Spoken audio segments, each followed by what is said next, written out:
between our prior system of government, the one that was based in London, and the one that we have now. Under the old form of government, the king had the power to take us to war without Parliament. And then it was Parliament's job to figure out what to do about it, how to fund it, and so forth. The new system was designed so as to have an elected chief executive who would be the commander-in-chief but couldn't take us to war. That power would be left exclusively in the hands of those people most accountable to the people at the most regular intervals and more frequently than the President of the United States. It's not the President's fault that this has gone in that direction. It is quite to the contrary. The combination of Houses of Representatives and Senates of every partisan combination over the years, gradually relinquishing power. This has been very good for some members of Congress insofar as they don't want to have to own any particular decision. They can either feign outrage or feign support when the President takes a particular action. But it's not theirs to own because they didn't declare it. This is a problem. Now, it's really a pleasure to stand with my colleagues who are up on this stage today. We come from a pretty broad spectrum of points along the political continuum. And this helps demonstrate that it's like many of my legislative proposals. This is one that's neither liberal nor conservative. It's neither Democratic nor Republican. I would add here, this is neither hawkish nor dovish. This is something that simply focuses not on whether war is ever appropriate, not on whether some action against or involving Iran might at some point become necessary or warranted. It focuses instead on the fact that moving forward, any action that we take involving Iran, given that it's neither authorized by the 2001 nor the 02 AUMF, needs to be authorized by Congress if it's not authorized somewhere else or authorized as part of the President's inherent power to respond to an actual or imminent attack on the United States. This should not be controversial. If you really look into it, it's not controversial. Now, I mentioned the political diversity on this stage, and there certainly is. Look, I am a big supporter of this President, and I support what the President is doing with our foreign policy. I have become a huge fan of this President's handling of his commander-in-chief power. I believe that more than any other president in my lifetime, this President has taken steps to avoid getting us into additional wars. Regardless, so I want to be careful in this part of it to say that I don't necessarily speak. I'm not empowered to speak for any of my colleagues, anyone but myself. But for me, this is about supporting President Trump in his foreign policy, in his effort to make sure that we don't get involved too easily, too quickly, and in an unconstitutional way in any war. This is entirely consistent with his policy, and I stand firmly behind it. Thank you, Senator Durbin. Thanks, Senator Kaine. We're here today to ensure the Senate fulfills its constitutional duty and responsibility in having the sole power to send U.S. troops into war. I use both of those words because I think sole power really means the duty and the responsibility. Article 1, Section 8 is explicit in saying the power to declare war belongs to Congress. Congress overwhelmingly reaffirmed this constitutional provision after the Vietnam War, which divided our nation, cost so many lives, and seemed to wind on indefinitely. We passed the War Powers Law in 1973 over the veto of President Richard Nixon to make it clear that in future wars the American people would have a voice in the decision on going to war. Under the law, the President has the authority, as he should, to approve military attacks as a response to an imminent threat or with the expressed authorization of Congress. The Majority Leader has argued that the War Powers Law is somehow only relevant when thousands of troops are being deployed in a Vietnam-type situation. That was his argument this morning on the floor. Not a military action, the President argues, is simply a deterrence. Well, deterrence can be a slippery slope, and is exactly what this law has in mind, an escalation to war without express authorization of Congress. In fact, the recent briefing by the administration on Iran, which I know Senator Lee attended, was filled with echoes of previous provocations, vague assertions used to justify military escalation. It raised serious concerns about what we are being told about the justifications for our actions recently and perhaps in the future. We now have confrontation with Iran, which is at the heart of this effort. I don't know where this moves to next, and I hope that it is resolved without any further military confrontation.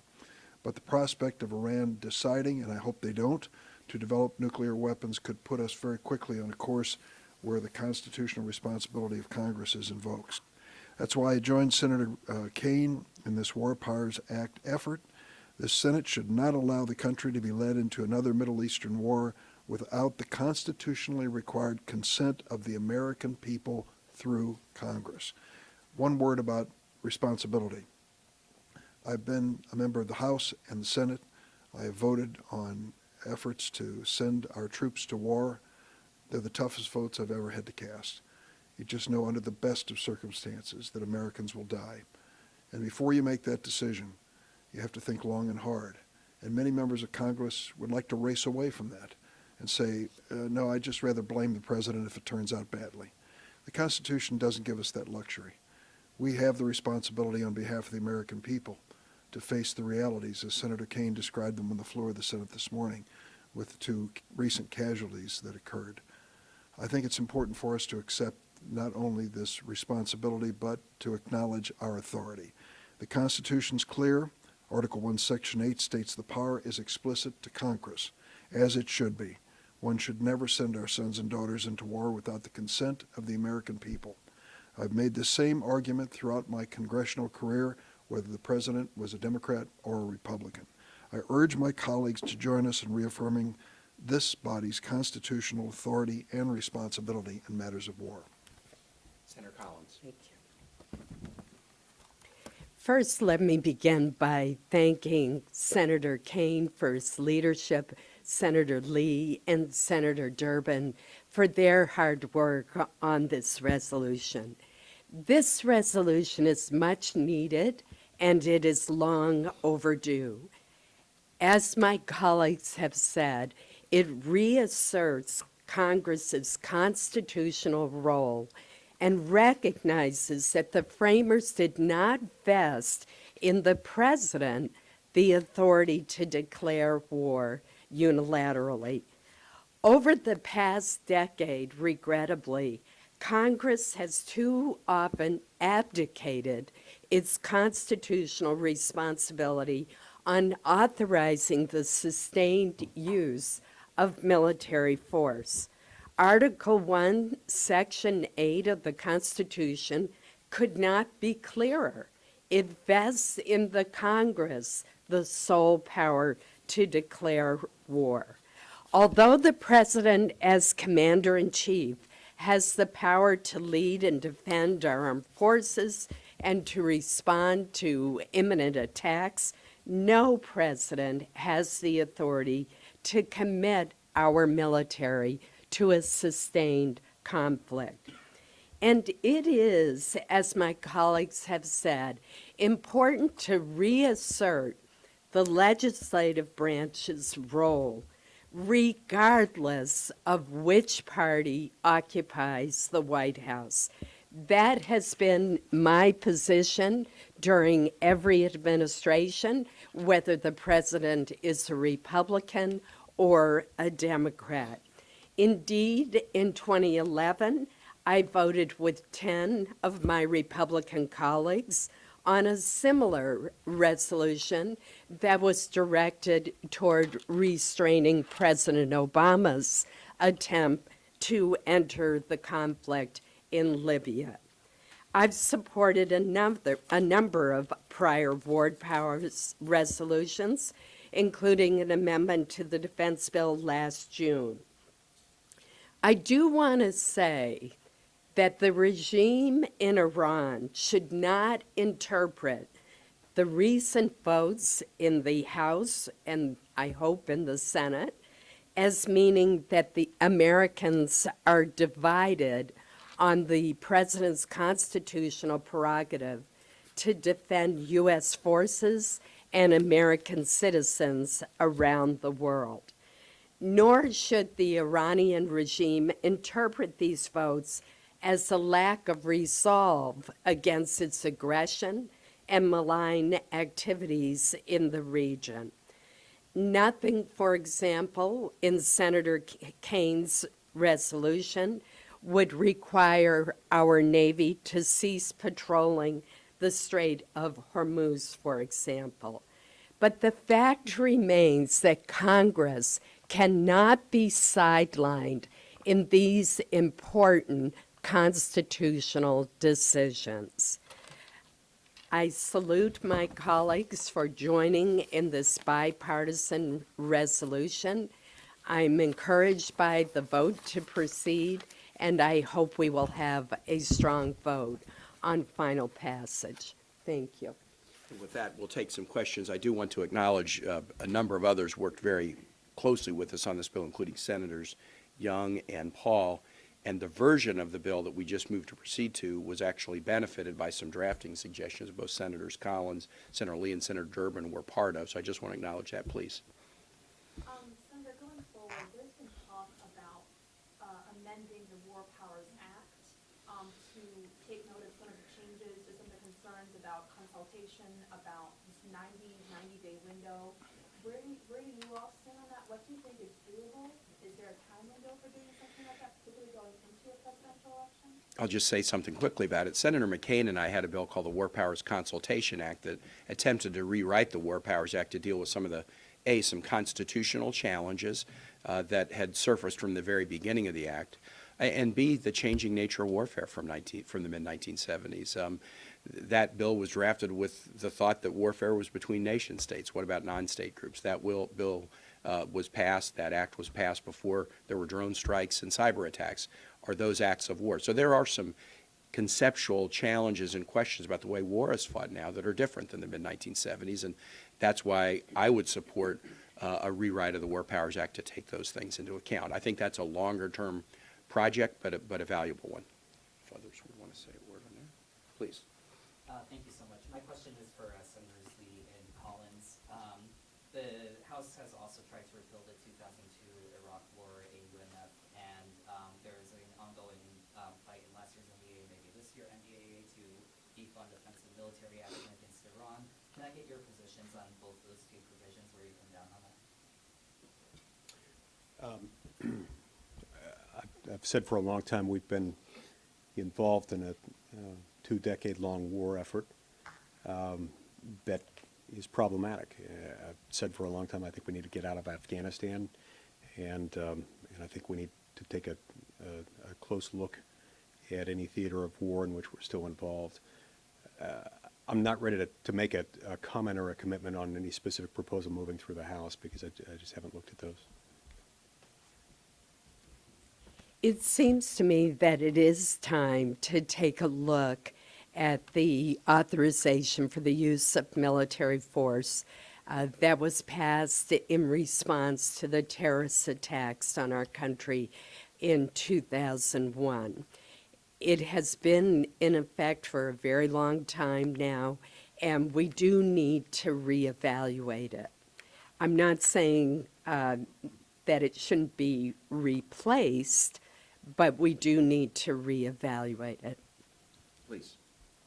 Senator, the president looks increasingly unconstrained post-impeachment acquittal, and he's tweeted within the last hour saying that this resolution makes the United States look weak. I think you and Senator Wood will kind of address that theme in your opening remarks. But what is your understanding of the president's actual intentions with respect to the military posture against Iran right now, and where do you see this maximum pressure campaign that he's orchestrated headed?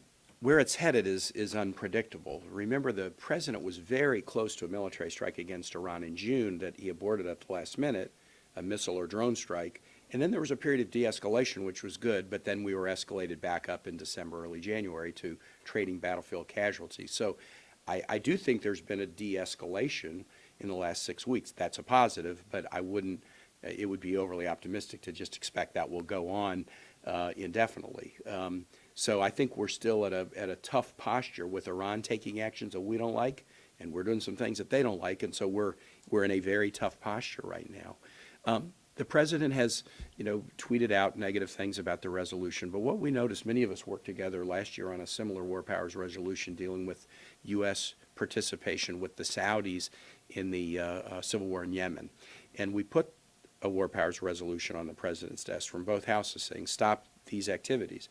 President did veto the resolution. We couldn't override it, but it changed his behavior and decision-making because he then told the military to back off on some of the activities. He didn't like Congress telling him what to do, but our feeling is when Congress stands up and acts, majority in both bodies, and puts something on his desk, even if he chooses to veto it and we can't override, the will of both bodies and the public that they represent, that is something that could well be a factor in his decision-making, and I hope that that's the case.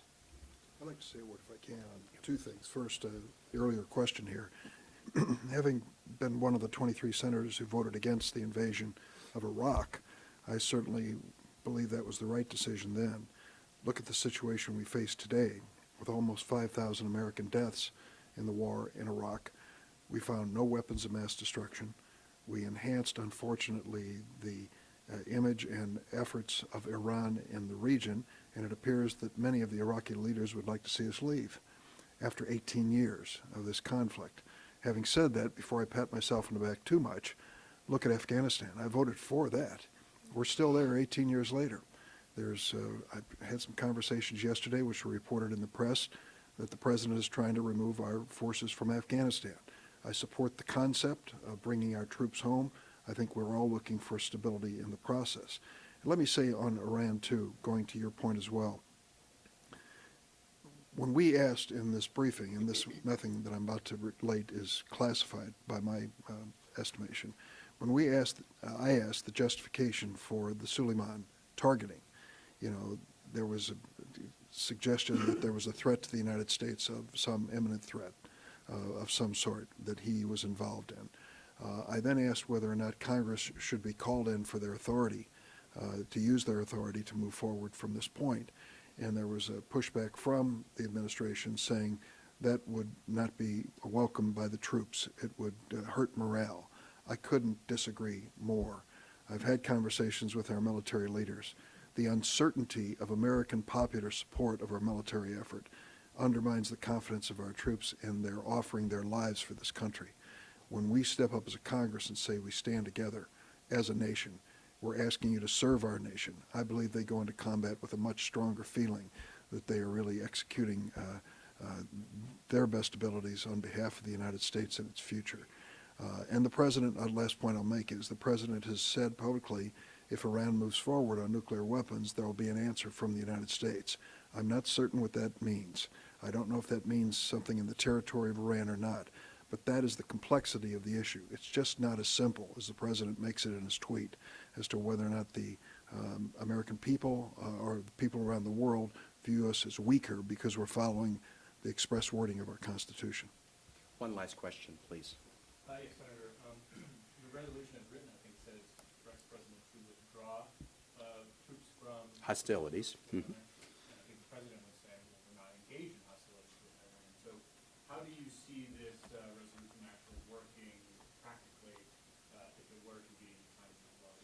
So sort of technically about the War Powers Act, the definition of hostilities is very precise, and it was clear in drafting it that it included ongoing hostilities or imminent hostilities. By the time we got to the place at the end of December where we were trading battlefield casualties, an American contractor was killed at an Iraqi base. The U.S. then took military strikes against Iranian-connected militia positions, 5 different positions in Iraq and Syria, killing about 24. Then there was the Iranian support for the embassy protest in Baghdad. And then there was the U.S. strike against Soleimani, also killing an Iraqi militia leader and parliamentarian. And then there was the response from Iran that caused, we're now finding, injuries to 100 American troops at the Al-Assad Air Force Base. When you're trading those kinds of battlefield casualties back and forth, the question of whether there's hostilities or not has been answered. In order to get the privileged status for the resolution today, we had to demonstrate to the satisfaction of the parliamentarian that the definition of hostilities in the War Powers Act had been met, and it has been met and then some. Hopefully we are stepping back, and I like that the last 6 weeks, for some different reasons, both on our side and on the Iranian side. Iran's having to deal with intense internal protests by young people who are saying, why are you lying to us about the passenger airliner? Why aren't you using the resources to help us grow an economy of opportunity for people instead of using it for misadventures abroad. There's been a couple of reasons that have caused some step back, but I don't view that as something that we can just relax and take for granted. We are still at a very challenging moment in the U.S.-Iran relationship, and this assertion by Congress to a president that if you think it warrants going further, that can only happen with us. I think the time is right for that. Listen, thank you so much. You want to say something, Mike, on that one, please? I'd like to respond briefly to the last question that was the second to last question. I haven't seen the tweet. I suspect, based on the context as you described it, that what the president might have been saying was that insofar as Congress undertakes any action that indicates an unwillingness to take a tough position with regard to Iran, that might weaken our position relative to Iran. That's not what this is about. In fact, I think what the American people and what the entire world will see from the debate that we're about to have in the Senate surrounding the Kane resolution is that there is abundant support for the United States taking tough positions with regard to Iran. And that as part of that, we want to make sure that any military action that needs to be authorized is in fact authorized properly by Congress. That doesn't show weakness. That shows strength. And I think that's the strength that's going to unfold as we debate this. The President of the United States wants to make America great again. There are those in the military-industrial complex who would much prefer to make America Great Britain again, in the sense that they would much prefer to make it much easier for one person to take us into war. Fortunately, our president doesn't want that. Fortunately, our president is not a warmonger. Fortunately, our president is, in my view, the least hawkish, the least war-prone president I've known in my lifetime. And so this is entirely consistent with his objectives. Thanks. Thank you very much. Appreciate it.